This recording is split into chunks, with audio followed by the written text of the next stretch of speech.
मोजां मोनसे खौरां मोजां मोनसे बाथ्रा आरो जोबोद गोजोननायनि बाथ्रा जोंहा बिटिआरनि चिफ प्रमद बर' सारनि अननायजों बिथांनि अनसुंथाइनि गेजेरजों जोंनि ग्रेटार बिन्नाखाता मौजानि सिङाव थानाय गयबारि गामियाव जोनोम मोननाय जोहोलाव नीलेश्वर ब्रह्मनि मुसुखा लोगोसेयै उस्ताद कामिनी कुमार नार्जारी बामुनखुरा गामियाव जोनोम मोननाय बिथांमोन सानैनिबो बाव गिदिरै मोननै मुसुखा गायसननाय जादों।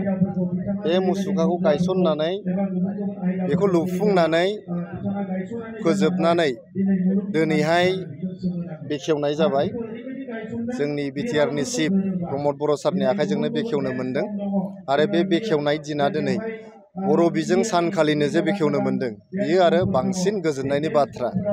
जोङो बिन्नाखाता मौजानि रायजो राजानि जानानै बर' माहारिनि साफ्रोमबो सोद्रोमानि जानानै प्रमद बर' सारखौ जों गोजोननाय बावदों, इसोरनाव आर'ज गाबदों बिथाङा जाहाथे अराय सम गोग्गो देहा लानानै थालांनो हाथों, गोलाव जिउ बिथाङा जाथों आरो जोंनि बड'लेण्ड ओनसोलनि रायजो राजाखौहाय बिथाङा सेवा खालामलांबाय थानो हाथों।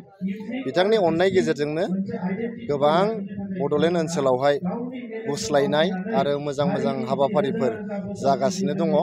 दा जोंनि बिन्नाखाता ओनसोलाव गसाइगाव ओनसोलनि बिन्नाखाता ओनसोलाव गोबां बेबायदि गेदेमा सुबुंफोर जोनोम जादोंमोन। बे ओनसोलावनो जोंहा काली कुमार लाहारिया जोनोम मोनदोंमोन। बे ओनसोलावनो जोंहा उस्ताद कामिनी कुमार नार्जारी जोनोम मोनदों। बे ओनसोलावनो जोहोलाव नीलेश्वर ब्रह्म जोनोम मोनदों। बे ओनसोलावनो जोंहा गोबां गिदिर गिदिर अफिसारफोर बेयावहाय जोनोम मोनदों, गोबां लेखा गोरों सुबुंफोर जोनोम मोनदों। दा बे सुबुंफोरा जोंनि बर' माहारिनि बा बड'लेण्ड ओनसोलनि रायजो राजाखौ सेवा खालामलांदों, बिथांमोननि जौगानायनि बिथांमोननि रैखाथिनि थामोनथानि हाबा मावलांदों। दा जोङो गोजोननाय बावदों जोंनि चिफ सारा जे जोंनाव बाव मोननै मुसुखाखौ हरनानै जोंनि ओनसोलनि सिनायथि, जोंनि ओनसोलनि जारिमिन बेखौहाय गोख्रों खालामहरदों। जोंनि गसाइगाव साब डिभिजनाव जोबोद दुखुनि बाथ्रा जे थांनाय गोलाव सम 1990 मायथाइनि 1 मे खालि बड'फा उपेन्द्रनाथ ब्रह्मआ रुंसारि जालांदों। 1990नि 1 मायथाइनिफ्राय 1 मे अक्ट'निफ्राय दिनैसिम जोंनि बड'फा उपेन्द्रनाथ ब्रह्मनि मोनसेबो मुसुखा गैया गसाइगाव साब डिभिजननि सिङाव। दिनै गिबि खेबनि थाखाय गसाइगाव टाउननि गेजेराव जोंनि चिफ सार प्रमद बर' सारनि दैदेननायाव बिथांनि अनसुंथाइजों बड'फा उपेन्द्रनाथ ब्रह्मनि जे मोनसे मुसुखा लुफुंनाय जाबाय आरो बेखौ दिनै बेखेवनो लाबाय बर' बिजों सानखालि। बियो जोंनि थाखाय जोबोद मोनसे गोग्गाथाव हाबाफारि आरो बेनो फोरमान जे प्रमद बर' सारा जे जोंनि बड'लेण्ड ओनसोलनि खना खनला मा इसु दं, मा जेंना दं, मा हाबाफोर मावनांगौ दं बेफोरखौ मोनफा मोनफा फारि फारि बिथाङा मावलांगासिनो दं। जोङो गसाइगाव साब डिभिजननि जानानै गिबि खेबनि थाखाय बड'फा उपेन्द्रनाथ ब्रह्मनि मुसुखा बेखेवफैनायनि थाखाय जोङो प्रमद बर' सारनिसिम गोजोननाय बावदों।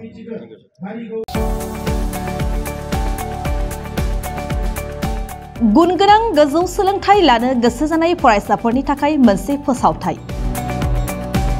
फरायसाफोरनो गुनगोनां गोजौ सोलोंथाइ होनायनि मोजां खाबु लानानै फैदों रुनिकाटानि इउएन एकाडेमिया।